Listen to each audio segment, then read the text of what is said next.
आइए आज हम लोग हिंदी में एक नया प्रकरण पढ़ेंगे व्याकरण का, जिसका नाम है समास। समास कहते हैं संक्षिप्तीकरण। दूसरे शब्दों में समास जो है संक्षेप करने की एक प्रक्रिया है। दो या दो से अधिक शब्दों को जब हम एक छोटे रूप में प्रस्तुत करते हैं, माने अधिक शब्दों वाले अधिक शब्द जिसमें हैं उसको एक छोटे से शब्द में बना करके प्रस्तुत करना समास कहलाता है। अब जैसे कुछ चिन्हों का यहाँ पर लोप हो जाता है, कुछ कारक चिन्ह होते हैं जिनको लोप करके और मिला करके और समास बना दिया जाता है। तो दो या दो से अधिक शब्दों के मेल से जो एक स्वतंत्र शब्द बनता है उसे हम समास कहते हैं। उदाहरण के लिए देखिए, दया का सागर। मैं यहाँ पर उदाहरण बता रहा हूँ, आप लोग सभी लोग देखिए। दया का सागर, तो समासिक शब्द बनता है दया सागर। ठीक है, तो इस प्रकार से जैसे दया का सागर ये बड़ा है, परंतु यदि अगर इसको हमने एक शब्द में बनाया तो क्या बना दिया? दया सागर। तो इस प्रकार से यह तो हो गए समास किसे कहते हैं, ये आपको मैंने बताया। अब देखिए समास कितने प्रकार के होते हैं, तो समास होते हैं 6 प्रकार के। कौन कौन से?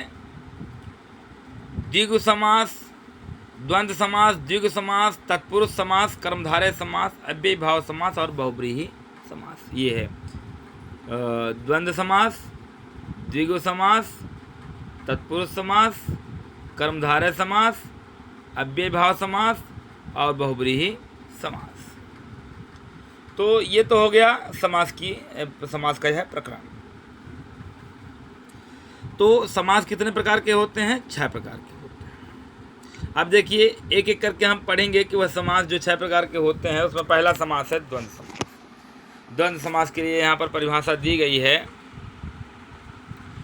जिस समास में पूर्व पद और उत्तर पद दोनों प्रधान होते हैं, अर्थात मतलब कहने का तात्पर्य यह है जिसमें पहले वाला भी शब्द और बाद वाला भी शब्द, जिसमें दोनों प्रधानता हो दोनों की, और अर्थ की दृष्टि से दोनों स्वतंत्र अस्तित्व हो जिनका, तो जो उनके मध्य जो संयोग होता है, जो संयोजक शब्द बनता है, शब्द का लोप हो जाता है, उसे हम द्वंद्व समास कहते हैं। जैसे ये द्वंद्व समास का उदाहरण है, मैंने आपको बताया। अब जैसे उदाहरण के तौर पर माता पिता, तो माता और पिता और अव्यय लगा हुआ है, इसको हटा दिया। राम कृष्ण, राम और कृष्ण, भाई और बहन, पाप और पुण्य, सुख और दुख, दिन और रात, सुबह और शाम। तो ऐसे बहुत सारे शब्द हैं, ये जो है द्वंद्वात्मक शब्द हैं, द्वंद्व समास कहलाते हैं। बच्चों, जो हमारा दूसरा समास है, आशा करता हूँ कि आप समझ पा रहे होंगे और शब्दों को बनाएंगे। दूसरा है द्विगु समास। जिस समास में पूर्व पद संख्यावाची हो उसे द्विगु समास कहते हैं। मतलब पहले वाला जो शब्द है वह संख्या का बोध कराए। जैसे नौ रत्न, 9 रत्नों का समूह। सप्त दीप, 7 दीपों का समूह। त्रिभुवन, 3 भुवनों का समूह। और 7 मंजिल, 7 मंजिल, मतलब 7 मंजिल, तो उसको 7 मंजिलों का समूह। कहने का मतलब ये है कि जो 7 मंजिल कहते हैं, तो मतलब ये जो है 7 मंजिल माने 7 मंजिलों का समूह। या अपन जैसे इसमें जैसे प्रयोग कर त्रिवेणी संगम, 3 नदियों का समूह त्रिवेणी। या पंचगंगा, 5 गंगा का समूह ऐसे बहुत सारे उदाहरण आपको और भी मिलेंगे। अब उसके बाद आता है तीसरा तत्पुरुष समास। जिस समास में पूर्व पद गौण हो तथा उत्तर पद प्रधान हो। गौण माने छुपा हुआ हो और उत्तर पद माने प्रधान हो, जिसमें उत्तर पद की प्रधानता हो, उसे तत्पुरुष समास कहते हैं। दोनों पदों के बीच परसर्ग का लोप होता है, लोप होता रहता है या लोप रहता है। परसर्ग लोप के आधार पर तत्पुरुष समास के 6 भेद होते हैं। कर्म तत्पुरुष। कर्म तत्पुरुष क्या है? अब यहाँ पर कर्म तत्पुरुष के लिए बता रहे हैं, को और का लोप हो जाता है। परसर्ग क्या है? को और का। जैसे मतदाता, मत को देने वाला, या गिरह कट माने गिरह को काटने वाला, तो इसमें को और का लोप हो गया। करण तत्पुरुष, जहाँ करण कारक चिन्ह का लोप हो जाए, जैसे जन्मजात, जन्म से उत्पन्न, से कट गया। मुँह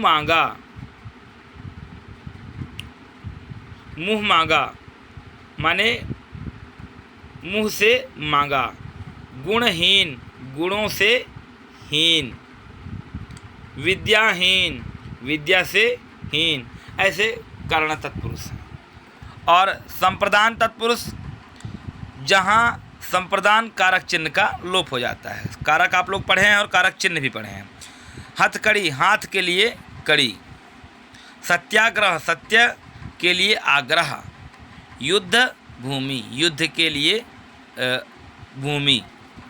तो के लिए का जहाँ पर लोप हो गया, संप्रदान कारक में के लिए है शब्द।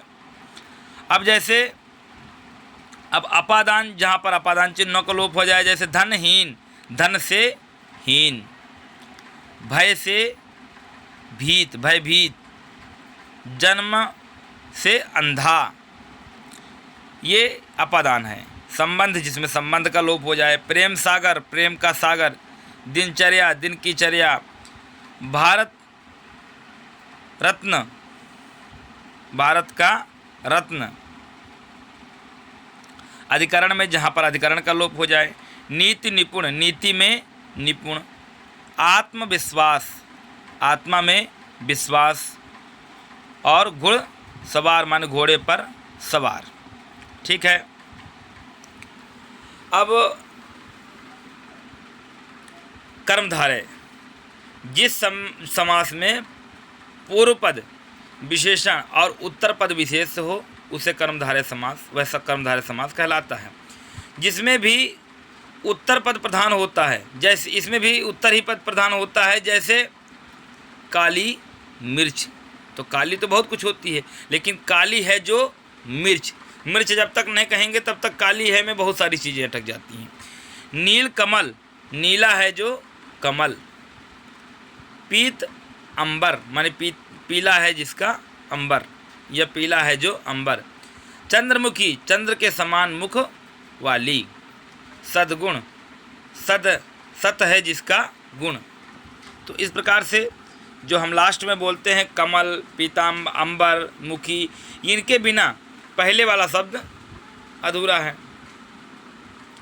अब इसी प्रकार अव्यय भाव समास, जिस समास में पूर्व पद अव्यय हो, उसे हम अव्यय भाव समास कहलाता है। यह वाक्य में क्रिया विशेषण का कार्य करता है, जैसे यथास्थान, स्थान के अनुसार। आजीवन, जीवन भर। प्रतिदिन माने प्रत्येक दिन। और यथा समय, समय के अनुसार। ये जब यथा, आ, प्रति, यथा, ये सब क्या हैं? अव्यय हैं। तो इसमें ये इसलिए अव्यय लगे हैं, इसलिए अव्यय भाव समास ये हैं। बहुब्रीहि समास, जिस समास में दोनों पदों के माध्यम से एक विशेष तीसरे अर्थ का बोध होता है, उसे बहुब्रीहि समास। माने हम बात किसी और की करें और बात कहीं और पहुंच जाए, है ना। जैसे महात्मा, महान है जो आत्मा, जिसका अर्थ है ऊंची आत्मा वाला, या महात्मा का अर्थ है महान आत्मा, माने एक विशेष आत्मा उसके अंदर विद्यमान है। नीलकंठ, नीला कंठ है जिनका, अर्थात शिव जी। और लंबोदर, लंबा उदर है जिसका, अर्थात गणेश जी। गिरिधर, गिरि को धारण करने वाले, अर्थात श्री कृष्ण जी। मक्खी चूस माने बहुत कंजूस व्यक्ति, है ना। तो ऐसे जो उदाहरण दिए हुए हैं, अब जैसे और भी हम उदाहरण इसकी बहुब्रीही के निकाल सकते हैं कुछ भी। अब जैसे यहाँ पर बताया गया गिरधर, इसी प्रकार कुछ भी आप, गणेश, गणों के ईश माने समूह का जो ईश है वह गणेश। और मतलब बहुत सारे ऐसे शब्द हैं। महादेव, महान है जो देव वह महादेव। और इस प्रकार से बहुत सारे शब्द हैं जो नाम किसी और का, और शिव शंकर, शिव शंकर कहने से यहाँ पर कुछ और ही बोध होता है। किसी का नाम शिव शंकर है तो वह शिव शंकर थोड़ी हो गया, बोध कहाँ हुआ, किसी तीसरे पर, कल्याणकारी शंकर। तो इस प्रकार से यह सारी चीज़ें हैं जो कि एक मतलब अर्थ को बोध कराती हैं, किसी तीसरे अर्थ का। दो के बीच में कोई बात चल रही है लेकिन किसी तीसरे का बोध कराए वह लोग। इसमें कुछ चीज़ें हैं जो आपके पास नहीं दी हुई हैं। अब समास मैंने पढ़ा दिया, लेकिन समास के बीच में कुछ और ऐसी टीके टिप्पणियाँ हैं जो मैं आपको किसी और दिन बताऊंगा, नहीं तो आज देर बताऊंगा तो सारी बातें आपके दिमाग से निकल जाएंगी। तो इसलिए आज के लिए बच्चों मैं इतना ही समास में आपको बताऊंगा। आज आप लोग प्रत्येक समास का एक एक दो शब्द बनाएंगे और फिर इसको दिखाएंगे। आज के लिए इतना ही बच्चों, बहुत बहुत धन्यवाद।